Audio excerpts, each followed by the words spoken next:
الأخلاق مع الوالدين. إلى علاقتك مع والديك ما مقاداش، سير قاد والديك.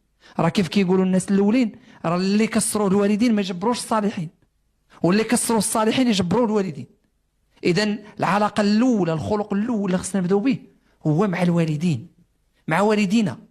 والدينا اللي ما عندوش الطابع ديال الوالدين وما مرضيش الوالدين وما دايرش الخير في والديه، راه ما يمكنش غيديروا في الناس الآخرين. ودائما واحد الدعاوي كتقول لي الوالده، كتقول لها لقيت مع شي واحد مسخوط والدين. فوالدينا شو الله عز وجل قال لنا، احنا ملي كانوا كيربيو فينا كنا عندهم ولا لا؟ كنا عندهم وربيونا وقدونا، ولكن اش قال لك ملي كيكبروا؟ فإما يبلغن عندك الكبر أحدهما أو كلاهما. فقال لك اللي عنده باه ولمه وكبير في السن، ذلك باب مفتوح إلى الجنة.